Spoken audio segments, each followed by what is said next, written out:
Добре дојдовте во вториот дел на епизодите за Халоуин. Припремете се за тоа што ве очекува. Ова маска е дело на единствениот Супермен. Часто режешкове да му се не види. Изгоревме се запустивме. Значи зимава не дрва, море маски од најлон ќе си направите, жива вода ќе видите. Добро се вака моментално како мајстор сум на чатија што работа нема врска. Значи од претходната емисија имаше многу коментари од луѓето, деме кој некој ти вели алалда ти. Некој таму ми скоментирал зато имаш 90 лајкови, ти толку те бива. Требаше му речам зато ти имаш 9, ама нема врска, ајде. Зубозарно нека. Знаеш како пред тоа си реков ќе правам муабет за нешто друго. А вие не го ставате човек да прави муабет за нешто друго. Така што ојме ние со втор дел Халоуин, пошто очигледно побитен ви од Митровден. Па здравие Боже до Свети Никола, може ќе ја преобратиме работата, не може да знаеш. Ајде да те пуштај шпица и одиме.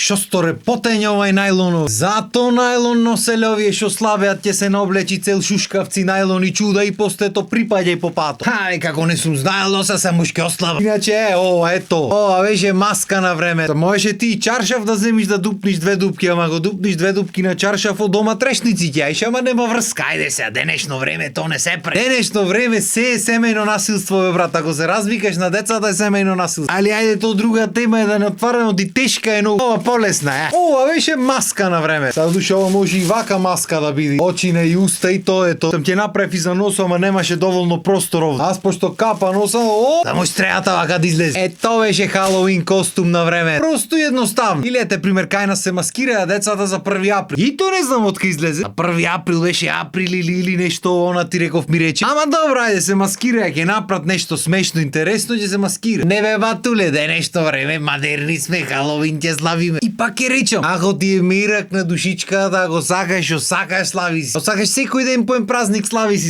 за дрвата, за патосо, за асфалт, зашто сакаш слави. Твој живот, твоја работа. Особено ако се работи за забава, за твоја забава на твоите деца и така натаму. Што сакаш прави си, како ти е најсладко, значи тоа е најбитно на крајот на денот, ти и твоите деца или кои да сте таму си помините убаво. Арно, исто толку убаво може да се помини со славење на нешто што е веќе наше, ме сваѓа. Пошто нормално е ка западот ќе си го слави Халоуин, нивни празник. И ги си ославиме Митровден, Свети Никола. Ќе се совериш дома, ќе си направиш галама, забава, журка, го сакаш, маскирај си на нив, не е проблем. И кој не ти брани бе. Исто кој спомнав бабарите, василичарите и таквите работи имаше од малуѓе што рекоа дека то се смета како пагански празник. Дек не е верски, то го правеле пагани. Во ред, веројатно е така. Арно, ама пак е нешто што иде од овие простори што било тука. Нешто што обстоило векој, ме сваѓа. И са идиме ние, нашите генерации се ништи ми ќе земаме Халоуин, ќе славиме ба. Аби нема грешка, море, многу сме бистри. Чи какви бистри генерации сме, та ние, та ти е пред нас, да ти е после нас, а брезамера. Дури и 1 април ми прави многу поке смисла да биде ден за маскирање. Пошто нели на 1 април се кажват шеги, лаги, да не речам дено на лагата е на мајта, па така некако прави смисла да клаш било каква маска, пошто нема да бидиш ти исто како што лагата не е вистина. Ама добро, на крајот на дено, кој ме праша бе? Така луѓето ќе си се маскират без разлика дали ќе е 1 април или ќе е Халоуин или без разлика што и јас да кажам или да сакам тука да проповедам. Макар што да бидам искрен и овој овде си има маскирано. Не за Халоуин да се разбери. За 1 април. Има маскирано,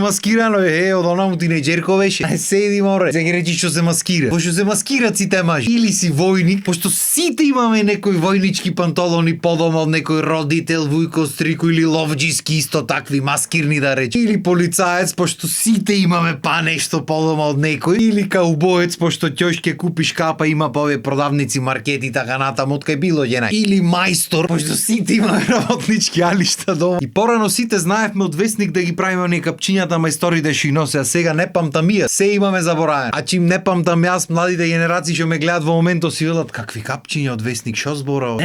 Какви времиња. Значи клаваш одело, нешто клаваш такво капчи, земаш нешто. Што било ала? Пример ова го земаш и молер стандард. Не мора ни одело да имаш што било некој стари алишта и шлакај ги тоа. Порано луѓето не работеле со одела устело ко сега модерни што се. Бевате кошула некоја стара мајца што било и фармерки некакви тера. Ма денешно време прво мора да личи, после дали знае да работи. Не е битно друго. Исто многу пат имаше луѓе што се маскираа оџача. Значи ќе си црни вака целиот со ќумур. Неме код оџак излезето. Или па на пример ќе најдеш некој капут голем дома. Ќе чукниш костумот, аш ретко костуми носе луѓето. Костумот ќе чукниш од татко ти капут некој, некоја шубара, некоја капа ќе клаш огромна, демек мафијаш си ти. Дон Корлеон. Say hello to my little friend. Е толку се маските на мажи. Уствари маската на еден маж е секојдневие на друг маж. Толку е. Нема филозофија кај нас, нема коси, шминки, ти реков ми рече. Добро, уствари еднаш јас под присила се имам маскирано, ми изцртаја цела фаца, бе бате, со некој бои за маскирање, не знам какви, што не можев да ги извам 5 дена после. Значи цела фаца ми беше црна, брадата и вегите ми беа бели направени. Поима немам шо бе. Веројатно бев некој тип на мајмун, нешто сака да ми кажат, можда не знам. Ама ме гледаш дотеран таму облечен со фризурата буф, тоаш коса има буф фризура направена толка, цурато гламна како котлеве и овајдел брадата вегите бели. Абе господа чува море. И ко засмеја кој помина на Прилепски ми збораше мо. Чудна работа. Така некако несвесно ми дека се фаќам за дрва да висам. Тоа е. Како и да и то го преживеавме, ништо страшно. Јарно, ма зато денешно време за разлика од тога има бе бате што сакаш. Прво ако сакаш нешто, ако по совреме саеш да си го испланираш, има AliExpress што сакаш ке најдеш. Макар што има и во маркети денешно време. Порано ако најдеше маска, ако случајно негде ти се погодеше најди, обично беа некои пластични никакви или со врвци или со ластиче обично. Пошто не можеш да знаеш глата колка е, може да ќе ја земи некој главуч, може да некој помал, да може да се тегни. Та пластиката да сечи да корни, да се угушваш во неа. Катастрофа жива. Ама зато денешно време се имаш бе бате, што сакаш, со се алишта, со се костуми, со се чуда, со се све. И се претежно се за деца, ама ако си голем и ако сакаш стварно да се маскираш, имаш бе батуле што сакаш ке најдеш. Има некои луѓе дотаму одат што шијат костуми мора. Еден од тие луѓето Халоуин му е секој втор ден. Оди по маратони, трча облечен по чуда, кај да го видиш денес е Супермен, утре е Аквамен, задутре е Спајдермен, не знам кој. Ја видиш едниот ден маскиран Спајдермен, другиот ден Викинг со коси, со бради, со чуда. Што направи бе батуле ти? Трансформер да не си. Трансформер цел трансформатор си ја си здравиш. За малце ги ти оземев тој костум суперменски, ама ај. Боже здравие некој век таму, ако име друг пат на некој таков надпревар, ќе смислиме нешто. И тоа е брат. За децата ова е уште една игра, нешто интересно, поинакво се маскират интересно му. За родителите ова е уште еден начин да потрошат тро време со деца. Пошто денешно време така е, детето а, родителите на. Најмногу заради тоа што сите сакат да му дат на детето тоа што го немале тие како деца. Небитно дали чини или не чини. Битно треба се помени време со дете. За младите што излегват, што се маскират, ова е уште еден начин да направат журка, да избегат малце од реалноста, да сменат нешто. Живееме во мали места, истото по истото секој викенд, мајки си речат ќе смениме малце. А за индустријата ова е уште еден ден за париња бе бате. На крајот на денот се сведи за тие пусти пари, проклети, сите се маскира. Не знам натаму како од иначе ќе направи ремикс. И баш заради тие пари и погрешни вредности, секоја наредна година ќе има се поќе деца што ќе се маскират за Халоуин, а ќе има се помалце коледарчиња на Коледа. И можда не е некоја голема работа, ама според мене то не е во ред. Па сеа вие како сака. Пошто на крајот на денот сите ние сме одговорни за нашите постапки. И сите ние како така некако го обликуваме светот и реалност. И сите ние сме одговорни за сите наши постапки. Особено ако во нас гледат следните генерации. Затоа јас одбирам да зборам отворено на сите теми и да кажам мое мислење за тоа што мислам дека е исправно. А Бога ми, за разлика од начинот на кој ние бевме воспитвани, ако се водиме по тие некои гледишта, треба правиме муавет за многу работи бе братоти. Ептен почна да мириса работата, да смрди. Пошто последно време се некој има разбудени фаци со гледиштата напред некаде во иднината, во свемирот. И тие се сите разбудени, ама ти не си разбуден. И живееш во 20 век, тие се напред бева. И ги ти продава некои работи што немат В од вредност, несвесен дека сите тие ствари што ги збора или што се денешно време модерни, што пробват да ги направат луѓето, да ги поддржат, се уствари измислени од некој за некаков профит бева. Па на крај се врти за пари. Ама знаеш како? Кој ме прашва мене така? Можда и јас не сум доволно разбуден, не ми е мозокот доволно развиен за да ги сватам тие нови начини, трендови и чувства. Не можеш да знај. А на крајот на денот па и не мора да знај. Така, мене ми е најбитно да си го кажам тоа што мислам дека е правилно, тоа што ми лежи на душата. Ако чини ар, ако не, кој те праша бе? Така, дур сме веќе на кој те праша. Мислам дека и мене никој не ме прашва, а епизодата помине. Но не тагувајте, пошто вас душата да ви излезе од тагување. Ние се гледаме пак во петок. А дотоаш бидете здрави и живи и имајте убав ден. Поздрав!